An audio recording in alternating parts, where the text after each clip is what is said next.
اعوذ باللہ من الشیطان الرجیم بسم اللہ الرحمن الرحیم۔ السلام علیکم ورحمۃ اللہ وبرکاتہ۔ صلوات التسبیح یعنی تسبیح والی نماز۔ آج ہم صلوات التسبیح پڑھنے کا طریقہ سیکھتے ہیں۔ حضرت عبداللہ بن عباس رضی اللہ تعالیٰ عنہ سے روایت ہے کہ حضرت محمد صلی اللہ علیہ وآلہ وسلم نے حضرت عباس بن عبد المطلب رضی اللہ تعالیٰ عنہ کو یہ نماز سکھائی۔ آپ صلی اللہ علیہ وآلہ وسلم نے فرمایا، اے چچا جان، میں آپ کو ایک ایسا تحفہ عطا کرنا چاہتا ہوں، کوئی ایسا عمل سکھانا چاہتا ہوں کہ آپ اگر یہ عمل کریں تو آپ کے سارے گناہ معاف کر دیے جائیں گے، چاہے وہ گناہ کبیرہ ہوں، صغیرہ ہوں، آپ نے ظاہر میں کیے ہوں یا چھپ کر کیے ہوں یا جانے انجانے میں کیے ہوں، سب کے سب گناہ معاف ہو جائیں گے۔ آئیے اب ہم یہ نماز پڑھنے کا طریقہ سیکھتے ہیں۔ سب سے پہلے اس نماز کی نیت کرتے ہیں۔ اس نماز میں 4 رکعت نماز نفل پڑھنے ہوتے ہیں۔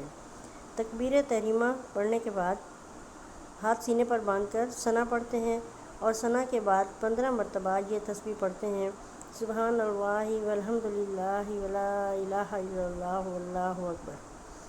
یہ تسبیح 15 مرتبہ پڑھنی ہے۔ اس کے بعد پھر ہم سورۃ فاتحہ پڑھتے ہیں، اس کے بعد کوئی اور سورت پڑھتے ہیں اور اس کے بعد پھر 10 مرتبہ یہی تسبیح پڑھنی ہے، سبحان اللہ والحمد للہ ولا الہ الا اللہ واللہ اکبر۔ اس کے بعد پھر ہم رکوع میں جاتے ہیں۔ رکوع میں جا کے رکوع کی تسبیحات پڑھتے ہیں، سبحان ربی العظیم، سبحان ربی العظیم، سبحان ربی العظیم۔ اس کے بعد پھر 10 مرتبہ یہی تسبیح پڑھنی ہے۔ یہ تسبیح پڑھنے کے بعد پھر ہم سمیع اللہ لمن حمدہ ربنا لک الحمد کہہ کر کھڑے ہو جاتے ہیں اور پھر 10 مرتبہ یہی تسبیح پڑھتے ہیں۔ اس کے بعد ہم سجدے میں جاتے ہیں۔ سجدے میں جا کر سجدے کی تسبیحات پڑھتے ہیں اور اس کے بعد پھر 10 مرتبہ یہی تسبیح ہم نے پڑھنی ہے۔ اس کے بعد ہم سجدہ کرنے کے بعد جب بیٹھتے ہیں تو اس بیٹھنے کو 2 سجدوں کے درمیان جب ہم بیٹھتے ہیں تو اس کو جلسہ کہتے ہیں، یعنی جلسے میں بیٹھ کے بھی ہم نے 10 مرتبہ یہی تسبیح پڑھنی ہے۔ اس کے بعد دوسرے سجدے میں جاتے ہیں تو وہاں 3 دفعہ سبحان ربی الاعلیٰ، سبحان ربی الاعلیٰ، سبحان ربی الاعلیٰ پڑھنے کے بعد پھر ہم یہی تسبیح پڑھتے ہیں 10 مرتبہ، اور پھر ہم 2 سجدے کے بعد پھر دوبارہ کھڑے ہو جاتے ہیں، پھر 15 مرتبہ یہی تسبیح پڑھنی ہے، پھر سورۃ فاتحہ پڑھنی ہے، پھر کوئی سی بھی ایک سورت پڑھ کے پھر 10 مرتبہ یہی تسبیح پڑھنی ہے، اور اس طرح پہلی رکعت کی طرح ہی دوسری رکعت کو مکمل کرنا ہے۔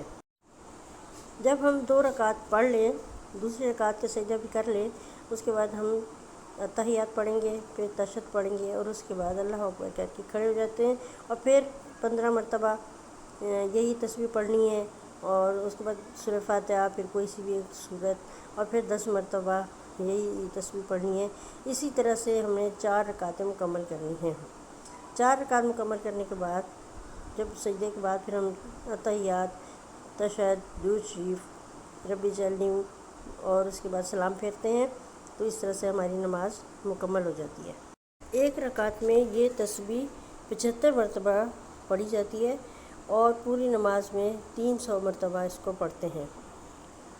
اللہ تعالیٰ سے دعا ہے کہ اللہ تعالیٰ ہمیں بھی توفیق دے کہ ہم بھی یہ نماز زیادہ سے زیادہ تعداد میں پڑھا کریں، اور اگر زیادہ نہ پڑھ سکیں تو کم از کم رمضان المبارک کے مہینے میں تو ضرور پڑھ لیا کریں۔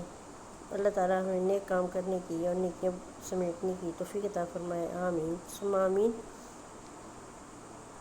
اللہ حافظ۔